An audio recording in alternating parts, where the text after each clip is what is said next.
In the fall of 1929, the world watched Wall Street burn. Stocks plunged, fortunes evaporated, and the headlines screamed about the crash that ended an era. That's the story we've all been taught. But here's the truth. Nobody talks about it anymore. The real collapse started 3 years earlier, not on a trading floor in New York, but on the sun-drenched beaches of Florida, where empty lots once sold for millions and entire cities were platted on paper dreams.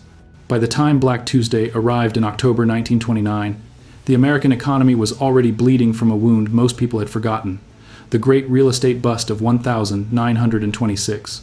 And right now, in November 2025, that same ghost is walking again.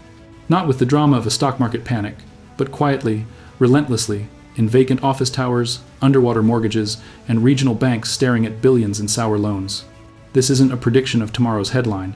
It's a recognition of what's already happening, the silent real estate collapse that's been eating away at the foundation of the economy while everyone watches the stock market hit new highs.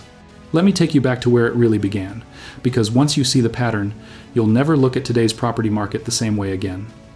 Most histories of the Great Depression start in 1929. That's convenient, but wrong. The real story begins in the early 1922s, when America discovered something intoxicating: easy credit for land. After World War I, prosperity returned with a vengeance. Automobiles put ordinary families on the open road. Prohibition turned Florida into America's playground, a place where you could drink rum from Cuba and pretend the Volstead Act didn't exist. Railroads and new highways made the state reachable for the first time. And, most importantly, installment lending exploded. You didn't need cash up front anymore. You could buy a lot with 10% down, hold it for 60 days, flip it for double, and walk away rich. This wasn't investing. This was gambling with leverage, and the entire country caught the fever. By 1923, the fever had become delirium in Florida. Miami, a sleepy town of 30,000 in 1920, exploded to over 150,000 by 1926. New subdivisions appeared overnight: Coral Gables, Boca Raton, Hollywood by the Sea, cities drawn on drafting tables and sold before a single foundation was poured. Developers like George Merrick and Fisher didn't sell land. They sold paradise. Full-page newspaper ads promised Mediterranean villas under swaying palms, Venetian canals in the suburbs, a lifestyle only the rich had known. Celebrities arrived by private rail car. Warren Harding vacationed there. Rudolph Valentino bought property. Even ordinary Midwesterners, teachers and shopkeepers, mailed binders from Iowa and Ohio for lots they'd never seen. At the peak, Miami real estate offices stayed open until midnight. Salesmen called binder boys worked the trains arriving from the north, closing deals before passengers reached the platform. A lot that cost $800 in 1920 sold for $20,000 by 1925. Some parcels turned over 10 times in a single year, each flip doubling the price. The math was irresistible. Why work when you could get rich sleeping? But beneath the glamour, the structure was rotten. Most buyers never intended to build. They were speculators chasing the greater fool. Developers borrowed heavily to grade land and print brochures, counting on pre-sales to service the debt. Banks, drunk on the boom, lent against inflated appraisals. By 1925, Florida banks held more real estate paper than cash. The state had issued more than 20,000 new real estate licenses. Every barber, waitress, and preacher became a broker on the side. Miami had more real estate offices per capita than any city in America. And the prices kept climbing, not because demand for homes was rising, actual population growth couldn't keep pace, but because leverage allowed. Anyone with a pulse and a down payment to bid. Sound familiar? It's the exact mechanism we saw in 2006, only 90 years earlier. The first cracks appeared in the winter of 1925. Too many subdivisions, too much building material shipped south. Florida's railroads, overwhelmed, slapped an embargo on non-essential freight. Suddenly, lumber, tile, and cement couldn't reach the boom towns. Construction stopped mid-project. Half-built hotels stood skeletal against the sky. Developers who counted on quick sales to pay contractors faced ruin. Prices wavered, then cracked. The smart money men who'd made millions started cashing out. But most buyers were locked in with binders and second mortgages. When the music slowed, there was no chair left. Then came the 18th of September, 1926. The Great Miami Hurricane didn't just hit Florida. It erased the illusion. Packing winds of 145 miles per hour, it drove a 15-foot storm surge across Miami Beach. Entire neighborhoods vanished. The luxurious, Flamingo Hotel was gutted. Bodies floated in the streets for days. Official death toll was 400, but everyone knew the real number was higher. Migrant workers and the poor weren't counted the same. Property damage exceeded $100 million at a time when America's entire federal budget was $4 billion. Photographs showed downtown Miami looking like Berlin in 1945. Facades sheared off, yachts thrown into streets, the landscape scoured clean. But the hurricane didn't cause the bust. It merely revealed what was already dead. By the time the storm hit, prices were already falling. The hurricane simply made denial impossible.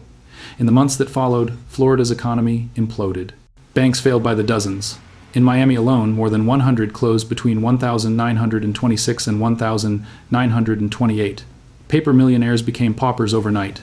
Northern investors who'd sent binders for swamp lots now owned worthless deeds.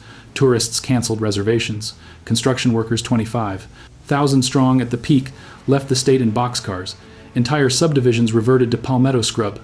Coral Gables, planned for 100,000 residents, had fewer than 5,000 by 1930. The state that had gained 300,000 people between 1,920 and 1,925 lost population for the next 5 years. Florida entered the Great Depression in 1926, 3 years early. And here's what the textbooks almost never mention. The Florida bust didn't stay in Florida. It rippled north like a slow-moving tsunami. Construction nationwide peaked in 1925 to 1926 and then collapsed. Residential building permits fell 50% by 1928. Millions of construction workers lost jobs before the stock crash. Household wealth took a hit as northern speculators absorbed losses on Florida paper. Banks across the country held Florida mortgages and bonds. When those went bad, lending tightened everywhere. The real estate slowdown reduced demand for steel, lumber, cement, exactly the heavy. Industries that would collapse in 1930 to 1932. Some economists, looking at the data today, argue persuasively that the Florida bust was the true spark of the Great Depression, not the stock market. The crash of 1929 was merely the match. The real estate collapse had already soaked the economy in gasoline. Now fast forward to November 2025. The ghost is back, wearing different clothes but carrying the same poison. This time, it's not Florida swampland. It's office towers in San Francisco, Chicago, New York ghost canyons of empty floors. National office vacancy rates hover between 18 and 22%, the highest since the early 1992. In cities like Houston and San Francisco, it's pushing 30%. These aren't temporary vacancies, they're structural. Remote and hybrid work isn't a trend, it's permanent for millions of white-collar workers. Companies have learned they can operate with 40% less space. Leases signed in 2018 to 2019 at peak rents are now millstones. Tenants are dumping space at any price, subletting floors for pennies on the dollar. The smartest landlords are handing keys back to lenders, rather than keep paying mortgages on dying assets. The numbers are brutal. Over $950 billion in commercial mortgages mature in 2025 to 2026, another trillion in 2027. Many of these loans were written when cap rates were 3% and offices were full. Today, cap rates for office buildings are pushing 8 to 10%, meaning values have fallen 30 to 50% in many markets. Banks are extending and pretending rolling over loans at lower rates, hoping something changes, but nothing will. The space isn't coming back. We're looking at the largest destruction of commercial real estate value since the Great Depression, happening in slow motion while the media obsesses over the Magnificent Seven stocks. And just like in the 1922, the pain is concentrated in the banking system. Regional banks hold nearly 70% of commercial real estate debt. Some have exposure exceeding 400% of their equity numbers that would have regulators shutting doors in normal times. Remember Silicon Valley Bank in 2023? That was the warning shot. Their portfolio was heavy in tech office buildings that emptied overnight. Today, hundreds of smaller banks sit on similar time bombs. Delinquency rates on office loans and CMBS pools are approaching 10%. Multifamily is holding better, but even there, delinquencies are rising as rents soften in Sunbelt cities that overbuilt. The FDIC has already quietly closed more banks this year over CRE exposure. More are coming. But the ghost isn't only haunting offices. It's in residential real estate too, wearing the mask of resilience. Home prices are at all-time highs, but dig beneath the surface and the rot is visible. The price-to-income ratio nationally is pushing 6 higher than before the 2008 crash. In California and Florida, it's 8 to 10. Median home now costs 5 times median household income, up from 3 times in the 1990s. First-time buyers need incomes over $150,000 in many metros to qualify for a median-priced house. Mortgage payments consume 40 to 50% of income for new buyers, the highest since the early 1982. Inventory is rising, but from historic lows, sales volume is down 30% from pre-pandemic norms. The market is frozen. Homeowners with 3% mortgages refuse to sell. Buyers can't afford 7% rates.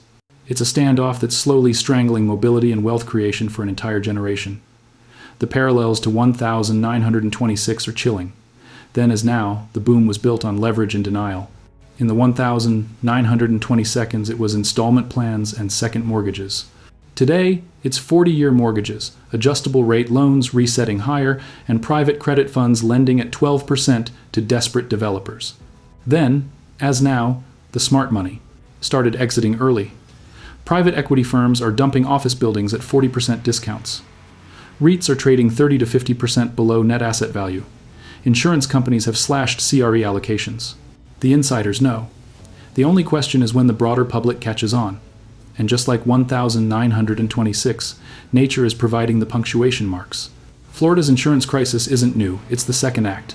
After Hurricane Andrew in 1992, insurers fled. Now, after Ian in 2022 and Milton in 2024, premiums have tripled or quadrupled.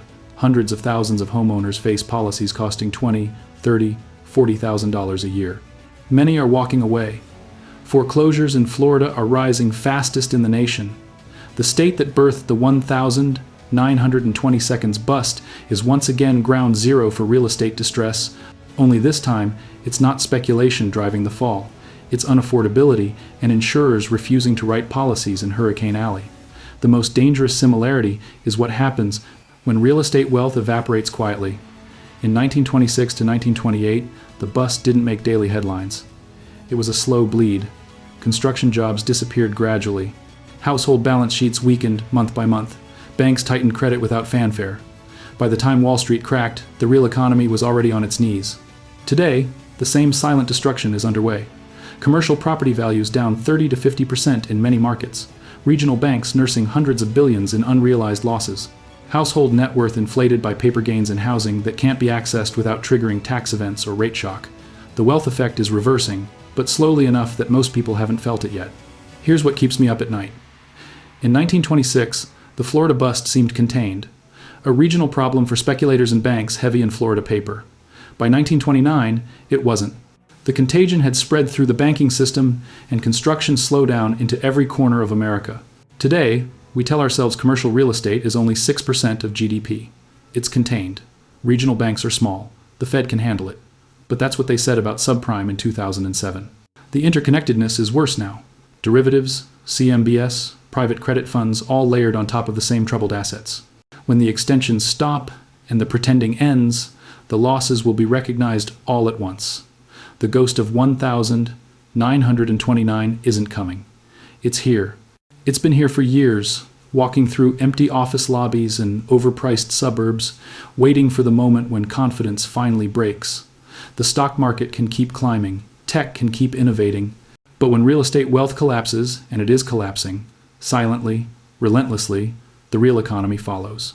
Jobs in construction, banking, local services, retail, they don't recover quickly. The Great Depressions don't start with a bang. They start with a slow, grinding erosion that everyone dismisses until it's too late. Florida taught us that in 1926. The empty subdivisions, the failed banks, the shattered dreams, they were the warning.